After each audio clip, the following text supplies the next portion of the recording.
सूरज क्षितिज के नीचे डूब जाता है, आसमान को नारंगी और बैंगनी रंग की आग जैसी छटाओं से रंग देता है, लंबी छायाएं डालता है। रामप्रसाद, एक बुजुर्ग व्यक्ति, अपने प्राचीन घर के बाहर एक पुरानी लकड़ी की कुर्सी पर बैठे हैं, जो शांत एकांत का प्रतीक है। उसके हाथ में वह एक पुराना स्मार्टफोन पकड़े हुए है, जिसकी स्क्रीन ढलती रोशनी में एक क्षणिक प्रकाश पुंज है। वह बार बार स्क्रीन को जगाता है, केवल उदासी की एक गहरी आह के साथ उसे फिर से मंद करने के लिए। लालसा का एक अनुष्ठान। हवा में एक हल्की उदासी छाई हुई है, मानो समय ने ही अपनी अथक गति रोक दी हो, जो उसके दुख को दर्शाती है। वर्णनकर्ता की आवाज गूंजती है। हर शाम रामप्रसाद जी यहीं बैठते थे, एक कॉल का इंतजार करते हुए। रामप्रसाद के ऊपर एक झुलसाता हुआ सूरज बरस रहा है, क्योंकि वह खेतों में मेहनत कर रहा है। उसका शरीर प्रयास से झुका हुआ है, उसके माथे पर पसीना चमक रहा है, जो उसकी अथक मेहनत का प्रमाण है, क्योंकि वह कठोर धरती को जोत रहा है। दृश्य एक पुरानी फैक्ट्री में बदल जाता है, जहां मशीनरी रामप्रसाद के आसपास पीसती और खड़खड़ाती है। चिकनाई से सना उसका चेहरा धात्विक अराजकता के बीच काम करते हुए एक उग्र संकल्प प्रकट करता है। उन्होंने अपनी पूरी जिंदगी एक ही सपने के लिए लगा दी, अपने बेटे को सफल बनाने के लिए। पसीने की हर बूंद, हर खिंचा हुआ मांसपेशी, उसके बेटे के भविष्य के लिए, उसकी शिक्षा के खर्चों के लिए एक बलिदान। राहुल, एक युवक, एक आधुनिक, हलचल भरे शहर में गति का एक धुंधला रूप बन जाता है। उसकी उंगलियां कीबोर्ड पर तेजी से चलती हैं। वह एक मीटिंग से दूसरी मीटिंग में भागता है। उसका फोन लगातार उसके कान से लगा रहता है। उसका चेहरा तनाव से भरा रहता है।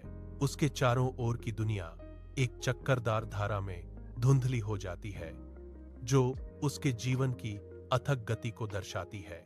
एक आवाज फुसफुसाती है, लेकिन कभी कभी सफलता की दौड़ में हम वो लोग भूल जाते हैं जिन्होंने हमें चलना सिखाया। जैसे ही पुरान घर पर शाम ढलती है, रामप्रसाद जी धीरे धीरे उठते हैं।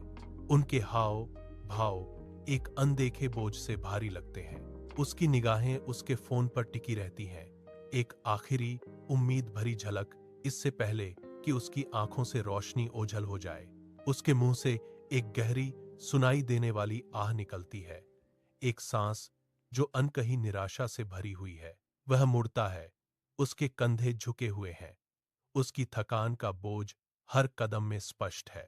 निराशा की एक गहरी छाया उसके चेहरे पर छा जाती है, जो एक पल के लिए स्पष्ट रूप से अंकित हो जाती है। वह घर की ओर चलता है। विशाल संरचना उसके दिल में भारी उदासी को दर्शाती है। रामप्रसाद जी एक शांत कमरे में कदम रखते हैं, एक खामोश जगह जो अनकही कहानियों को समेटे हुए है। अचानक फोन की तीखी घंटी सन्नाटे को चीर देती है, जिससे वह चौंक जाता है।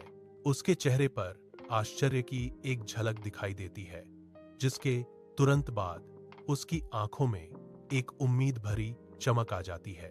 उत्सुकता की लहर के साथ वह थोड़ा कांपते हुए हाथ से बज रहे फोन की ओर बढ़ता है। फोन उसके हाथ में है, एक अज्ञात संभावना की जीवन रेखा, जिसे डर और उम्मीद के मिश्रण से पकड़ा गया है। पुराना घर की शाम की रोशनी में रामप्रसाद जी खड़े हैं। एक फोन उनके कान से लगा है। उनके चेहरे पर बढ़ती भावनाओं का एक कैनवास है। उसकी आंखें भर आती हैं, आंसू छलक पड़ते हैं, क्योंकि खुशी की एक जबरदस्त लहर उस पर छा जाती है, जो गहरे सुकून का एक खामोश प्रमाण है। फिर भी एक बड़ी सच्ची मुस्कान फूट पड़ती है, जो उसके चेहरे को शुद्ध खुशी से रोशन कर देती है, जो उसके आंसुओं से भरे चेहरों के बिल्कुल विपरीत है। ये दुख के आंसू नहीं, बल्कि एक बोझिल खुशी के, अनकहे डर के खत्म होने के, अब गर्मी से बदल जाने के आंसू हैं। उसके बेटे की आवाज गूंजती है, पापा, मैं इस वीकेंड घर आ रहा हूं, जो उस पल को गहरी खुशी से भर देता है।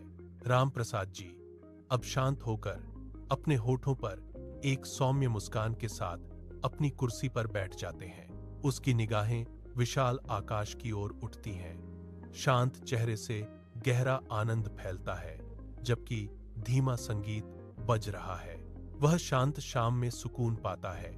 कोमल, भावनात्मक संगीत हवा में गूंज रहा है।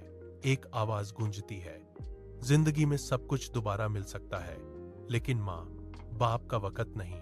एक कोरी काली स्क्रीन दिखाई देती है, जिस पर एक गहरा संदेश लिखा होता है, आज अपने माता पिता को फोन करें। शांत संदेश बना रहता है। इसकी सरल सच्चाई खामोशी में गूंजती है। एक और संदेश उभरता है, एक कोमल निमंत्रण। अधिक सार्थक कहानियों के लिए हमारे चैनल को सब्सक्राइब करें।